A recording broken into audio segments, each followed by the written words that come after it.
So we have our first panel of the morning, but thank you very much, Lars. And really, I think that the story of Click is really a story that I hope that we will hear numerous times today, but also numerous times in 2, 5, 10 years for those who participate from today who aspire.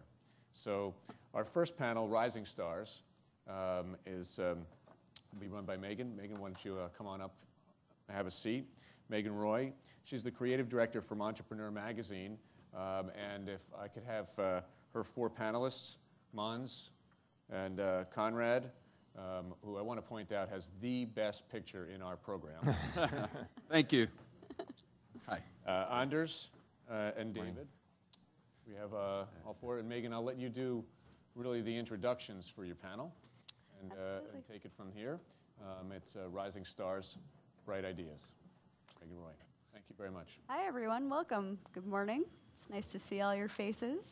I have been the creative director of Entrepreneur for 6 years, so I've been fully immersed in the startup culture of America. So I understand there are a lot of cultural differences. So I'm asking from the point of view of an American, and I hope you all will learn something valuable today. How many entrepreneurs do we have in the audience? Great. Okay. Awesome. Well, hopefully you can learn from our panelists who are here to impart knowledge. I'd like to start with each of them introducing themselves and their company a little bit, and then we will get into a couple topics. Afterwards, we'll have a question and answer session. So if you guys think of anything, as we're going, just please keep that in mind. David, would you like to start? Yep, I can start. Hello, everyone. My name is David Loss, and I'm the founder and CEO of Foap. We are a marketplace for authentic and real photos. So more or less like in November 2011, we saw that Instagram was boiling and realized that people are snapping amazing photos with today's smartphones, and that the interest for photography grows exponentially. And in the same time, we realized that the demand for authentic and real photos is growing a lot, because we have got Facebook, Instagram, Twitter, and the social media landscape has grown very much. And on this social media landscape, you need to use real photos. You cannot use high-quality studio photos that are fake. You need to actually, like if you're a MasterCard, you need to post photos that are similar to what your friends are posting. So we got this idea that, like, why not create a social photo app, kind of like Instagram, but with the difference that people actually can license their photos to big brands and agencies all over the world. And the idea came up, and we just tried it off. We launched end of June 2012, and got a very, very good response here in the US, actually. So since then, we have been seen here in ABC News, CNN, etc. We're working with most of our biggest clients actually are based here in the US. So clients like MasterCard, L'Oreal, Ogilvy, and many more. We're from Sweden. We have our tech hub in Warsaw, and we are 25 employees at the company at the moment. Yep. Would you like to go next? Am I next? Oh. You are next. Okay, cool. My name is Måns Adler. I am something weird called a chaos pilot by education, something that probably wouldn't happen in the US.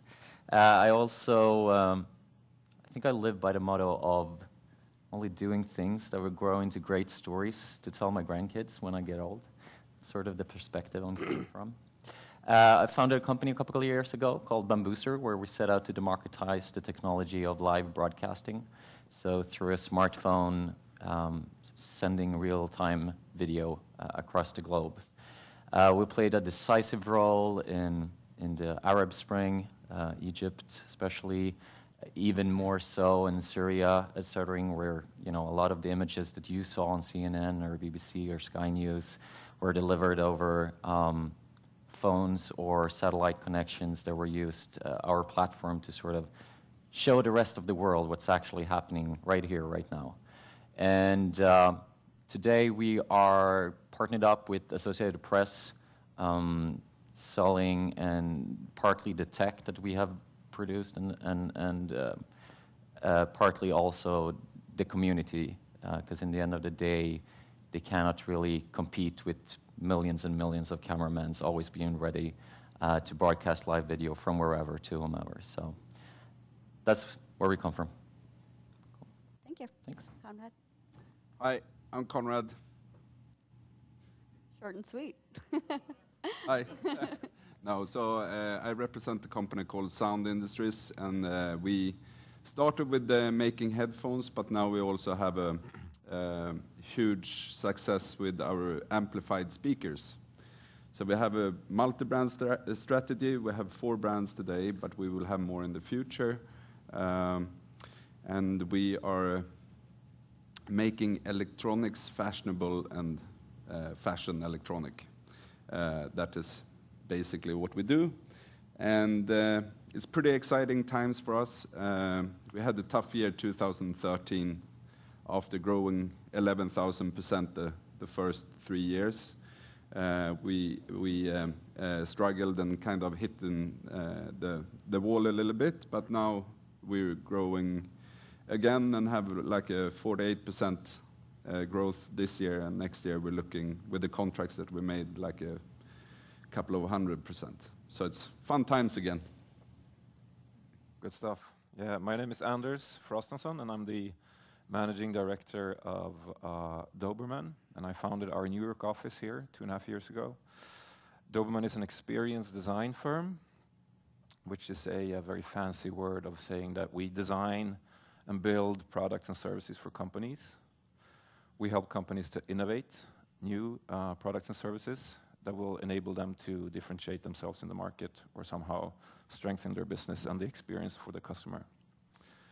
We also do what we call service design, which is helping clients to understand the bigger picture of customer experience, where the actual product or service is just one touch point of a bigger system. So we do a lot of strategy, research from the customer point of view.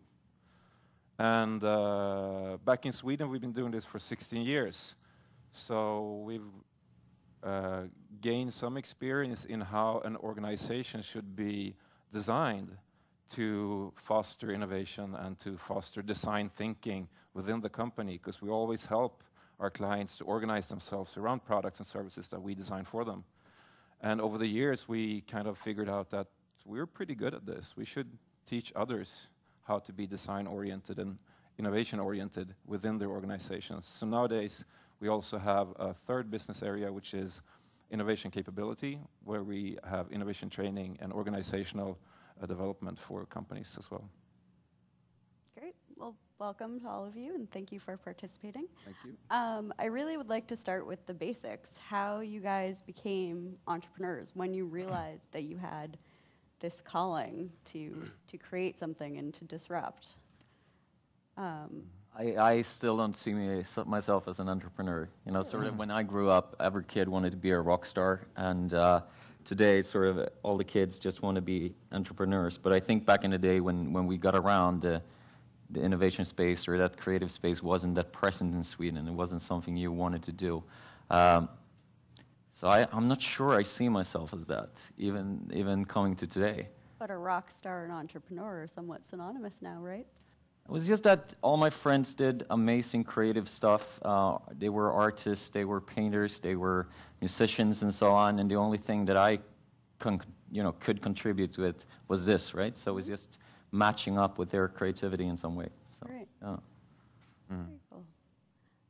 I agree. Just from an individual point of view, I think a lot of the entrepreneurship, and I can see that in the people here in the panel and in the audience, I guess, is that there's a sweet spot where you thrive, where you kind of like to be, which is 50% leveraging your expertise, what you really know, and 50% completely unknown. And when you have that combination, some people feel uncomfortable in that situation, and other people feel inspired. And I think that's kind of a Kickstarter. You have to have that. You have to have that personality, I guess. Yeah, you have to have a certain tolerance for fear and unknown, right? Mm-hmm. What's the biggest fear you guys have had in expanding here to the U.S.? or just the unknown in general? There is no fear Fear? to do it. Yeah. I rather think like the opposite, like how can we expand in a faster way to the US? Really? Okay. Yeah. Do you I mean, it's just, it's all those decisive moments when, that frustration hits you. And that's probably when that fear is coming around. For me, frustration is just our body's way on a very physical level to sort of tell us that we're learning something new. And if you look at it that way, the fear of failure in the sentence of I'm actually learning something new, then it becomes something more inspiring and more motivational to just go on and do it. Instead of sort of falling out and not do it.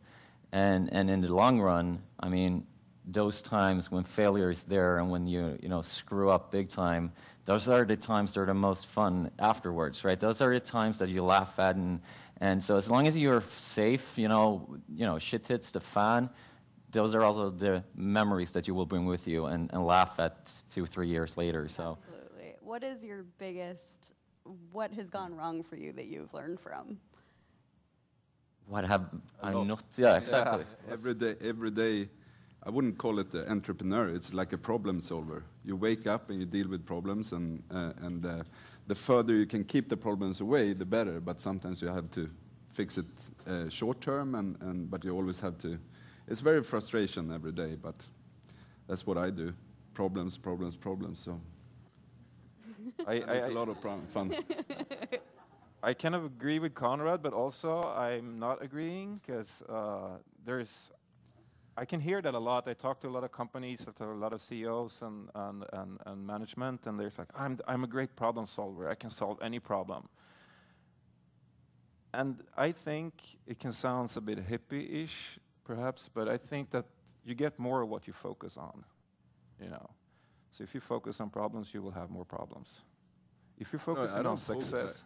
I don't focus on problems. I'm not saying solving them. Obviously, I think you haven't focused on my problems. strategy is to be a really good people's person, and instead, like, you take over my problems and I don't need to deal with them. Yeah.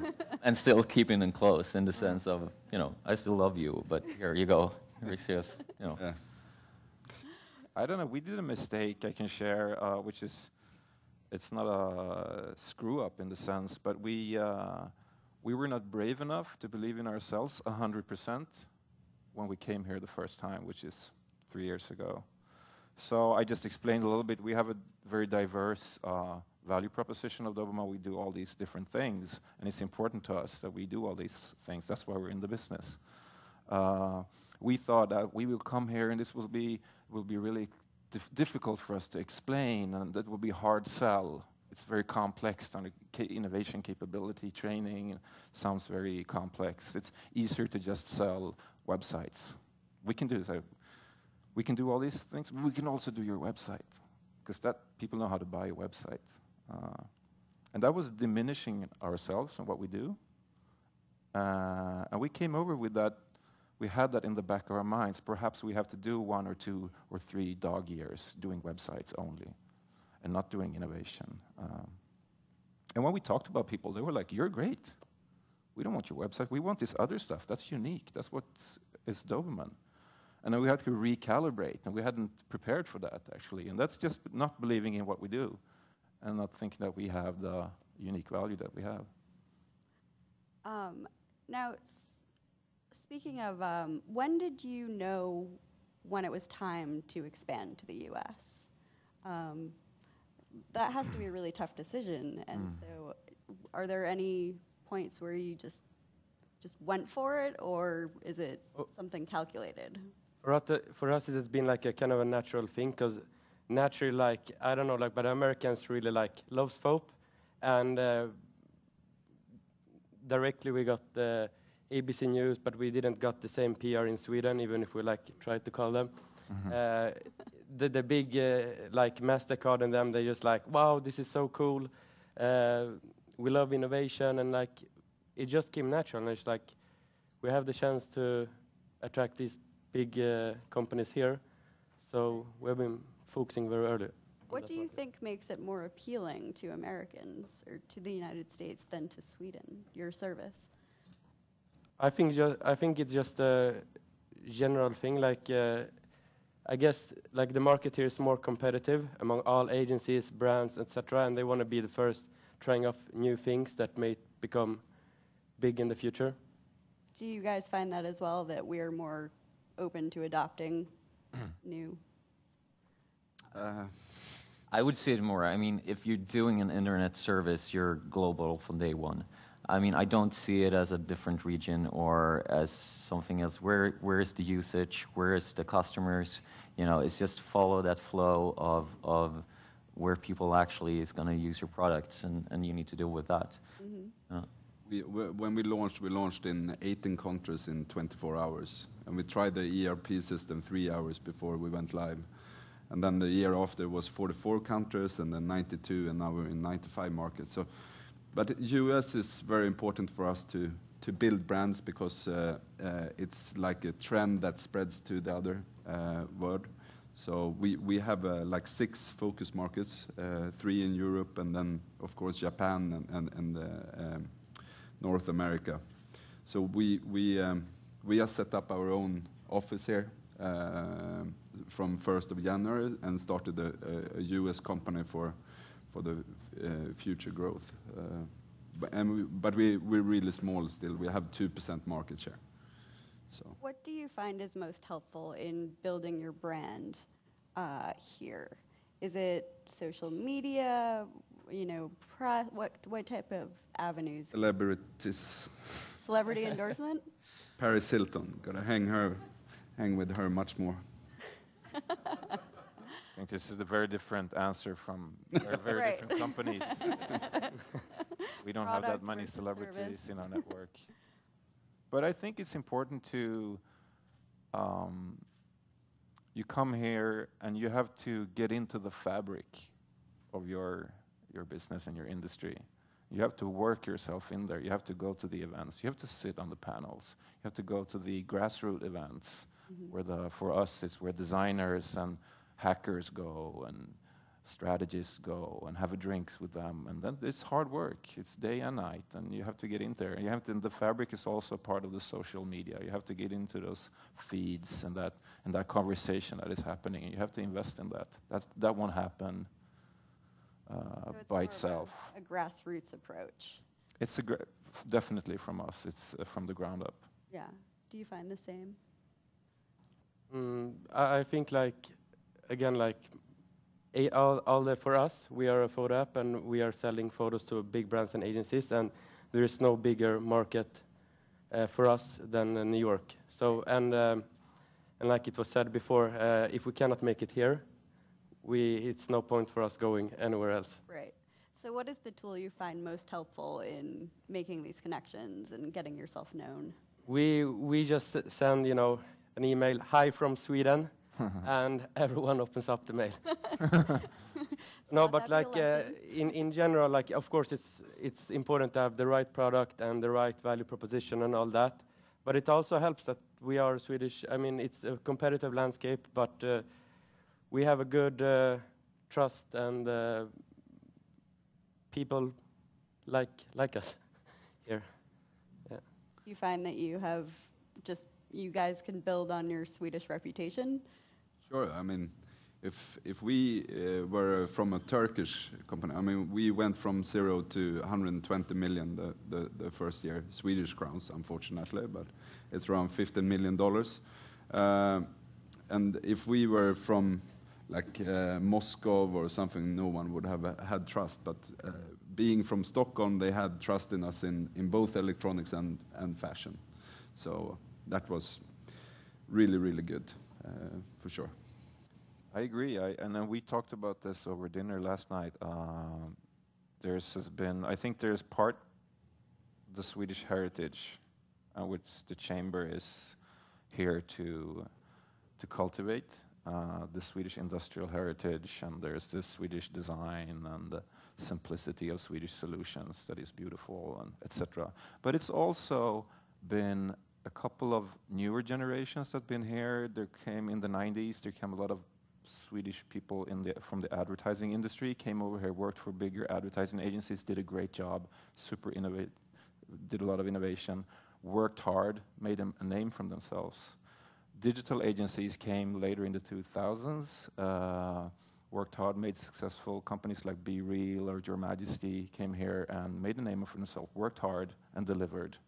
And now it's the entrepreneurs and companies like Spotify, and you guys are here, and like a third wave of Swedish people coming over and working hard. And everybody has been kind of paving the way for the next generation. So we have everything to thank the people that came here and worked hard and made Sweden a brand before us.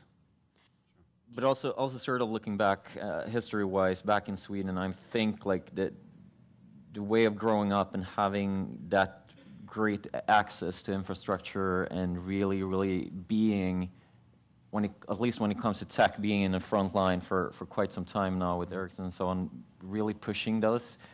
We are ahead of the curve and have been for quite some time, and that means that our behaviors and user patterns are 2 or 3 years ahead even of the US, and so that means that we tend to have sort of understood. That's why I think all the agency people and so on were so successful, because we already sort of lived through the first wave of the web and so on, that we have a completely different kind of skill set. So, yeah.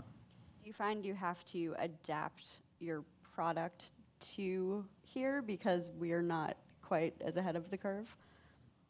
Or you're just sort of pioneering and assuming we're going to catch up? Yeah.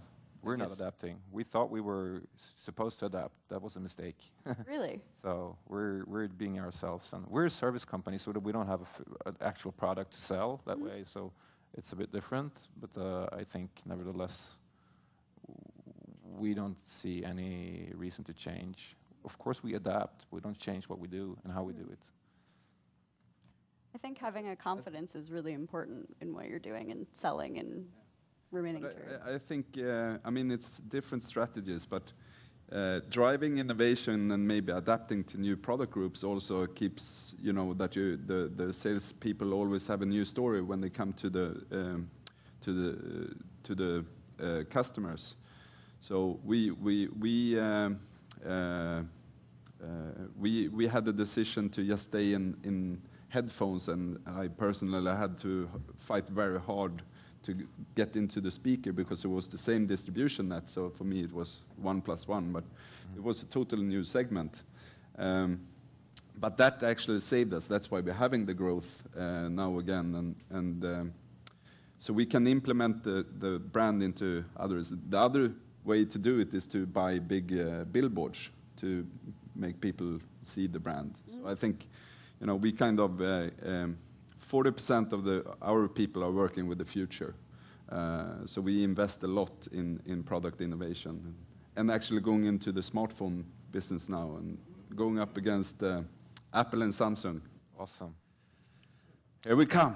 Wow.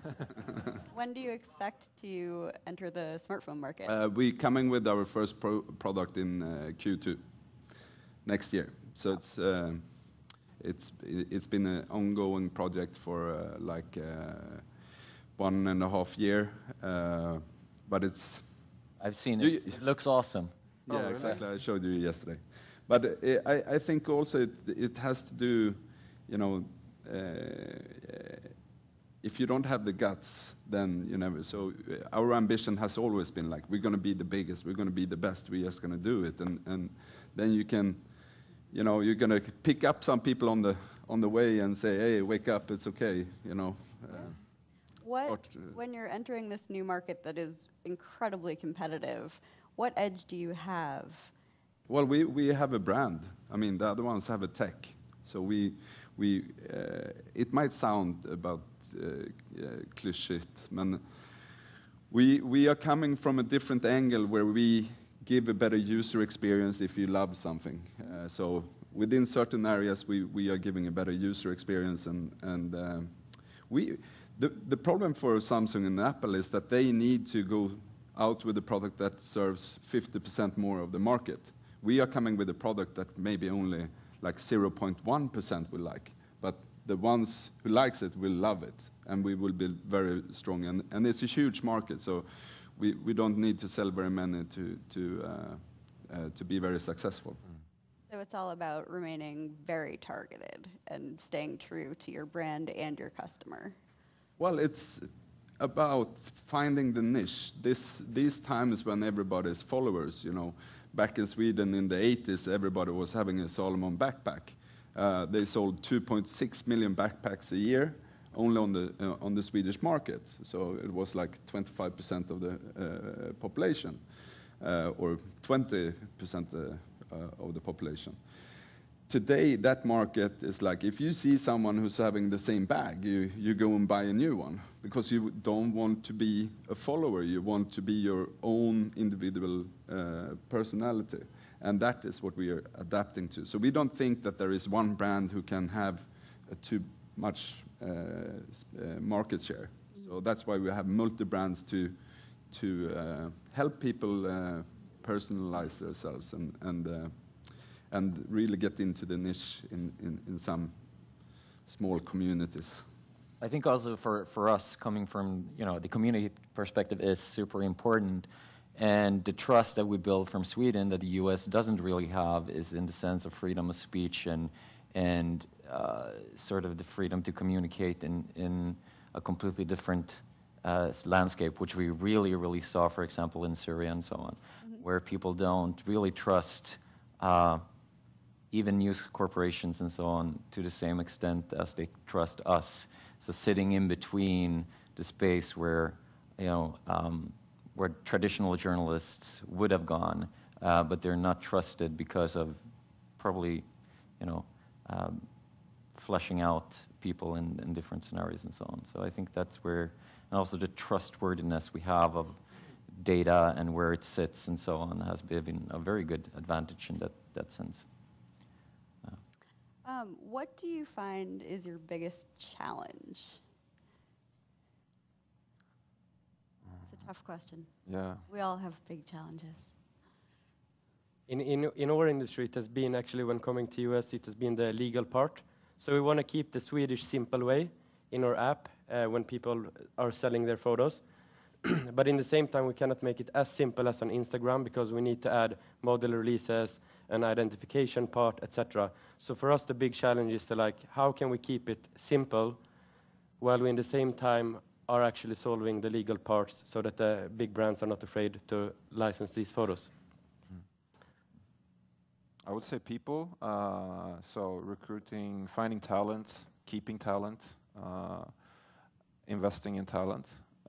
That's the main challenge for us, and I think for many companies, it's especially here in New York, it's hyper competitive.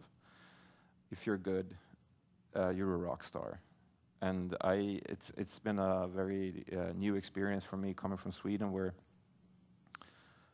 it's not that competitive, obviously, but also here you have people, 25-year-old programmers, they have agents. So you can work for us. What's your hourly rate? So, money, you have to talk to my agent. It's like, you're 25 years old. So that was new, and so we're adapting, but definitely. And at the end of the day, we work. We're technology-based product companies, service companies. At the end of the day, it's a people's business. So finding the right people, finding the right talent, growing with the right people it's everything. I think running a business is like being a man with a sheep herd. You gotta, if you don't get all the sheep home, you're not successful. So you gotta, do your finance perfect. You gotta, product innovation. You gotta distribute. You gotta, for us, building products and do all the product flow and plan it with the cash flow, etc., and make sure that you have products of the products that are selling very well and not so much of the products that don't sell well. So that's the biggest challenge, to close the 360 around it. And if you go too deep in each section, then you go mad. So you got to trust the people in the organization to bring it home, and then go in and say, this was not so good, try again, or back to go. I think for our sake, it's more around the U.S. market when it comes to especially broadcasting of television and so on, has been a huge market where a lot of smaller, companies have always thrived. So I think for us, they don't really yet understand the potential of user-generated content, and so therefore it's more about, giving them the technology tools that is, to 100th to 1,000 of the production cost that they're used to, and that starts with the journalist, and that's like a different mindset they have on the concept of what is actually allowed to go on or not, and so on. So that's different from Europe, where Europe is way more open to user-generated content, because we never had that really good presence of smaller local television throughout the years. So. It seems like there are a lot of challenges. You mentioned legal and staffing and talent acquisition, and just how do you shore up your weaknesses and make sure that things are not falling through? Do you bring in people to help you, or what is most effective? For us, it's about doing by learning. So when we are making a deal with Heineken or MasterCard, at the beginning we thought it was like, oh, this will go quickly, but then we got stuck 4 months with the legal of Heineken, and we got frustrated, but in the end we just like, hey, we learned a lot, and then we adjusted. So we are learning from our customers every day and trying to adjust the product accordingly. I think for us, it's just having Associated Press and sort of taking the lead on those things. It's helped us a lot for the U.S. market, especially. So. What was the question again? I'm like, pitfalls or learning. It was just how you shore up your weaknesses. Sure. Yeah. So there's we all have multiple weaknesses. So I think start with the baseline and start with the culture. Lars was mentioning culture for ClickTech, and it's even for smaller companies like us, it's absolutely fundamental. Create a culture that's about trust, because this is we all are in the business of innovation. Innovation is ultimately doing something that has not been done before, and that is scary. So you need guts. Like Konrad said, you need to be brave, and to be brave, you need trust. So how do you build trust? So I think everybody should look into their organizations or their teams and see, are we fostering a culture of trust? Are we having a leadership that trusts people? Are we explicit about that? I mean, I came here, it was just me 3 years ago. I just came over. We didn't have any network. We didn't piggyback on any bigger clients, Swedish client coming over here. We had nothing. We just wanted to come here. And I went. I bought a plane ticket. That's basically how we started. That takes a lot of trust from the people back in Sweden, sending me away, building something that way. So I think it starts with that, actually. How do you, because you all, work fairly remotely and are traveling and still keeping in contact with your teams, how do you ensure that you're all working towards the same goal and you're staying motivated and on the same path? We're doing the helium sticks exercises that Lars was showing in one of the pictures before. No, but it's just team building. It's being really, really good at building that trust once again. If that's there, then it's going to be fine. I would say 2 things. First, we have this Swedish innovation called Skype. So a lot of Skype meetings. But then also it's about fostering a culture, which is, of course, we are like tackling it every day. But the dream is, of course, to foster this culture so that even if I'm on the other side of the world, they are doing good themselves, and it's the right spirit and right motivation and everything. And I think that's the hardest and toughest thing to do, and that's what we are trying really hard to create. Okay. Who is your biggest inspiration in business? Like, who is the epitome of what you want to be, what you want to succeed, what you aspire to?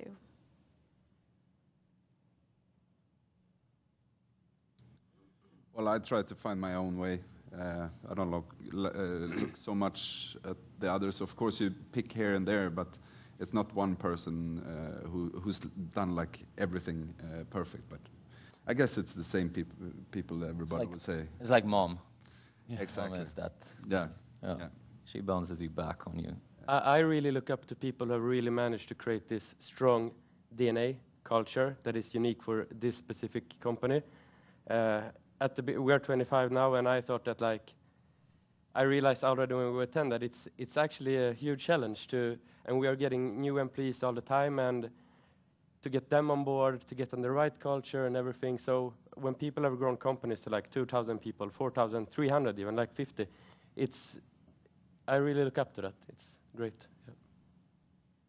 I think also I don't have a specific person or company. I think the maker culture that is so present and kind of comes from the US, which is about actually believing in yourself, trying to make something tangible. And I was at a conference last week in Boston, which was had a focus on a little bit on innovation lab culture, but also maker culture. And there was different people from small companies that started on Kickstarter campaigns, raised a couple of $1,000s, bottled machinery, created something, and all those stories are really, really inspiring. So for me, it's about the grassroots.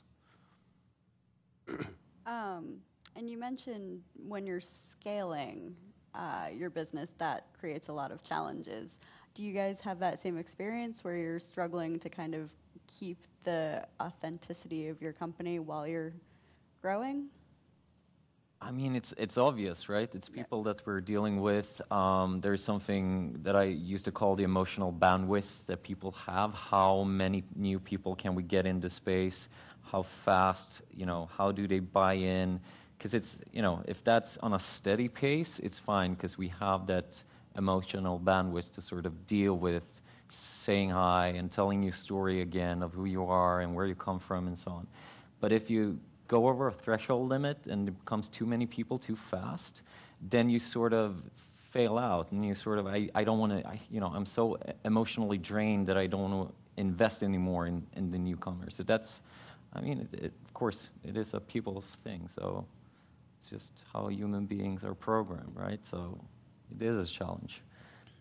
I really dislike to have people manage people. So we try to give each person a pretty wide way of doing, but also take responsibility, and then you can really see amazing stuff. If you believe in them, they are going to give you much more back.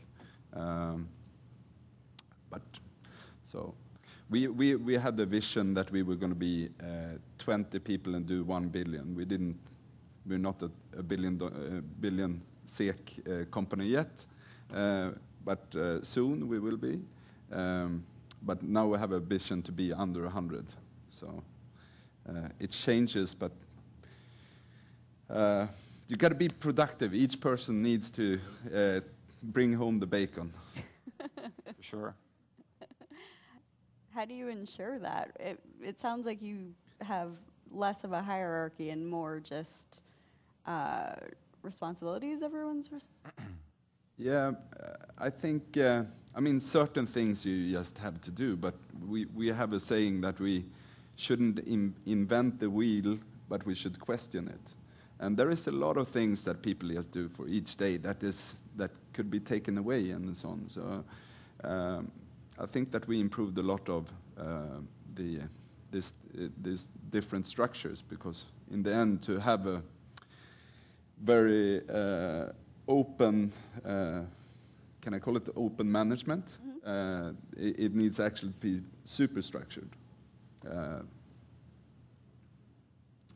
But I think that is a totally different discussion. But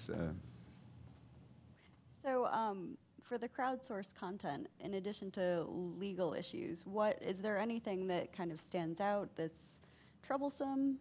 Or do you find, how are you ensuring quality? So, as I said before, we're a marketplace that is aimed for the social media landscape. So, actually, the photos that are seen on Foap Market are already liked by normal people all over the world. So it's a high probability that will have a high engagement on social media when a brands use that photo. So when you upload a photo on Foap, you need to rate 5 other photos with how much you like them, with 1 to 5. And then your photo is up for rating with 1 to 5, and it goes very quickly.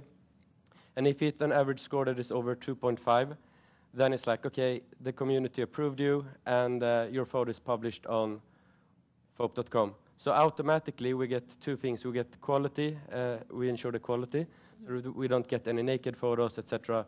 uploaded. And then we also get like a first proof that this is what the people really like. Right. Do you have similar? I think so. So quality is a very human, emotional thing rather than something else. And so in the sense of quality, we're actually very acceptant towards, we sort of set ourselves in a more social emotional space than the traditional quality.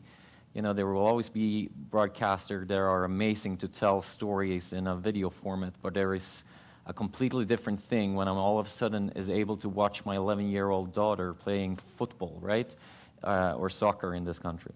And I mean, that's something, then quality is a completely different thing. I don't need it to be full-fledged HD with a 10 cameraman band. It's what I see and what happens because I'm emotionally attached to what's going on in that frame, right? So it completely diversifies the whole concept of quality to a whole other set. And I think it's just still the journalists that tends to believe that what they do is more quality, which is the biggest bullshit ever, because there are so many qualified people. The only thing that they did before was sort of sitting in between you as a consumer, reader, or viewer, and they were in between you and the subject that they were presenting, right? But today, with the tools of communication, they are sort of removed. I can go straight to the story. If that is a story I agree with or not, I can sort of form my own opinion. So yeah. Also, I would like to speaking about quality. So, iStock photo and this traditional stock photo industry, their quality is defined by pixels, composition, and all that.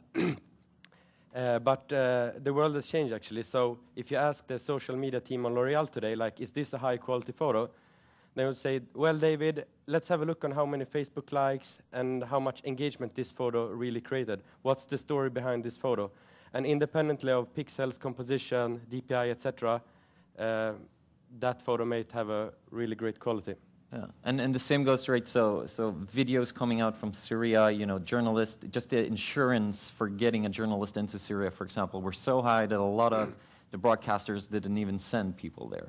And then, the matter of qualities, is this something that we see or nothing at all, a question, right? And then quality is completely, it doesn't come to the matter, right? Ukraine the same, right? If we have videos stream live from places that we didn't get any videos at all and weren't able to go to, then quality is, getting the video is way more quality than not getting a video at all. So yeah, I think at Zound we really suck at making bad products. We actually tried. We got we need 5 million of this and it needs to cost this, and we couldn't do it. But I think it goes back when we started the company. We saw it as a collective. I had the first idea, but then when the people came in, it was really when magic happened.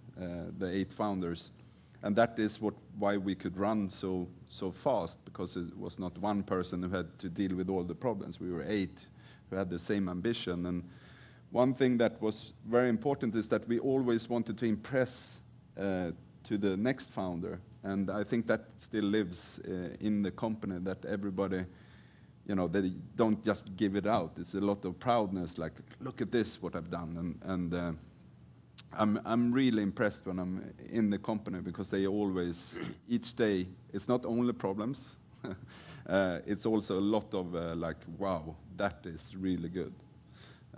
So that's fun.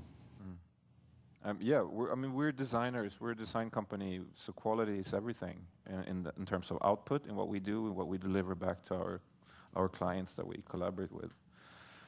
But also, I think it's we have a very straightforward operational model for a company that we run. It's a triangle, and in each of the corners you have quality, profitability, and well-being. You have to balance these three corners all the time in any project or any venture that you do. Because if you focus too much on quality, profitability will suffer. If you focus too much on profitability and quality, the well-being of your team will suffer, and that will mean lesser quality at the end. So finding that balance, you have to triangulate that all the time. So I think that's an overall quality perspective. Yeah, I agree that the balance is very important. I usually say that to the team, like, especially for startup companies, we can have the best design in the world, and at the beginning you maybe have a run rate of 6 months when you start a company, take a small investment, and if you spend too much time on the design, then you will run out of money. And even if you have the best design in the world, it will not help. So you need to really have the balance in everything you do. I think as an American, we're so focused on, you guys seem to have a different perspective. The balance, I think, is really important, and just work-life balance and all of that. As entrepreneurs, how do you ensure that you have that work-life balance that enables you to still be creative and to be innovative? By loving what we do. It's quite simple. If you love that, you keep that balance, right? So that's at least for me. Well, love. If you're in love, you take stupid decisions. I would say, like, you work with passion, because I was loved in my first company, and that went really bad. So you got to see the business. I mean, that is what we are doing. We're doing a business.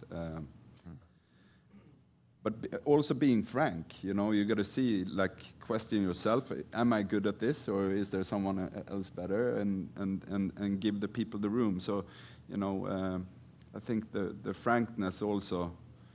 If you are frank to yourself and your team, then you will fix the problem, because then it's not the problem. Then it's something that you're discussing to organize. I think that is a very Swedish competitive edge on, we're having our 4 or 5 weeks vacation a year, and we are... Do you? We go home. I guess I do, right? Good. Because otherwise you won't withstand the long run. You can always do it for the 2 or 3 years, but if you're going to be in the business for a longer run, then you need to do it, right? Let's have a beer. Yeah, I will. No, but I think it's important. So, and also to giving up that creative space is, we used to be in a world where an industry was based if I could get 500 nails in, and that was a very hourly based business. If I was out for an hour, I couldn't get those 500 nails in that hour. That doesn't come when it calls on creativity. Creativity is something completely different. The value of what I produce is momentarily, right? It's just at that point, at that moment in time, it's that beautiful algorithm, or it's that amazing design that makes the whole difference. And that is momentarily. It doesn't mean that I need to put in 1 million hours anymore. It means that I need to be diverse in my thinking and being open and resting, and so it comes with a completely different kinds of than the traditional way of working. So, yeah. Do you find that type of mindset makes it easier to hire here in the United States? I think it's a competitive advantage. I think, but you have to balance that with the paycheck too. So it's not all about having 5 weeks vacation and have flexible hours. It's also, we're in New York. It's very competitive, so we shouldn't be too naive, I think, on the at the end of the day, how much people value that Swedish work culture. But nevertheless, I think it's really important. We've been striving at Doberman here in New York. We're trying, and we're still working it out to implement the same structure that we have at the Swedish office. So we have 5 weeks paid time off, which is pretty unique here. We have flexible hours. We have transparency. We have a very we don't have any hierarchies, etc. So far so good. We'll see. What is the best piece of advice that you can give someone who is starting up? The most valuable, it doesn't have to be positive, it could be a lesson from something that went totally wrong. To have a successful business, you need to plan. So don't go too quick, and it might sound crazy, but we didn't launch our products until after a year, and that planning was really when it happened. If we would have done something really quick, it wouldn't have been that success. Because I remember the Urban Ears presentation changed 53 times the first year. So after each meeting, you got more information, etc., etc. So, when we were launching, the number on the PowerPoint was or keynote was number 53. So, with that evolution, that is what made the success. But then, when we launched, then it was everywhere. I would say complete opposite. I hate plans. I mean, I need to be well prepared, but unplanned. Now, of course, I mean, hardware is completely different because then you need to plan a little bit more. It costs you. It's real atoms that you need to deal with. You can't just type the erase button and redo the code and it's running fine. No, but I think being well prepared, because you're also saying, right, you change your plan 53 times, or at least the design of it, right? So the only purpose of a plan is that it lasts for 5 minutes and then you need to redo it, right? So be well prepared, anything can happen, and just be open to that rather than sticking to your plan if the plan is wrong. Like this, you need to have certain things planned. Yes. Like a margin structure and how much, and the global price structure, etc., etc. In our case, I think Konrad and Måns is actually talking about the same thing. Probably are. Just calling it plans or not. I would say that advice. For me, it's about prototyping. It's prototype your way forward, and within they call me the prototype. Oh, you are exactly. There comes the prototype again. The prototype, and look at tech companies. They work with prototype, and if you look at more innovative tech companies right now that are doing well, they have this concept of launch and learn. You launch to learn. You said, you're learning by doing. You can't learn too much in advance because then you will never launch, and what's the point. But I think that's interesting. Why are you in the business of research then? Because I think that's always very that's a good point. Right? I love that question, Måns. That's a good point. So. Research is not something I would say that you do first, and then you figure it all out, and then you design. Research is something that is sticky or integrated into the whole process. And we adapted, we changed, we learned that. So we learned from technology industry and say, hey, the way they're launching products with prototyping and that process, we can do that on our organization, we can do that on our culture and on the business. So I think prototype, do it, and then adjust and learn. I would say try to really think simple and build from the real market feedback that you get. So I usually say don't try to build and invest a lot of time into building a giant IKEA before you're not 100% sure that people actually will come in there and buy, but rather build a small one, launch it, get feedback, and then expand. So, and we are doing it constantly. Getting the market feedback, I think at this point we can open up to questions from the audience. If we have any in the back. Yep.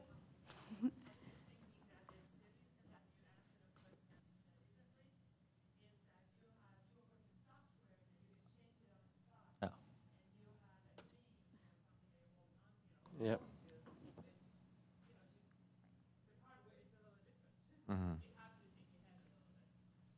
Konrad needs to pay for the atoms that he sort of, plastic and materials. I'm a hardware guy, so I'm not that good at software, but one thing I know is that the software is never going to get better than the hardware allows it to.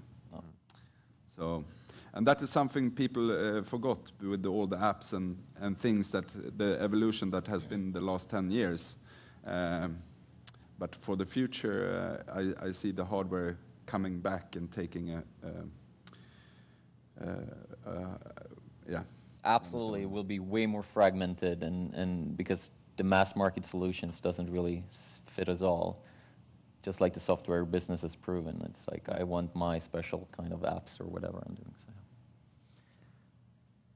Anybody else have any questions?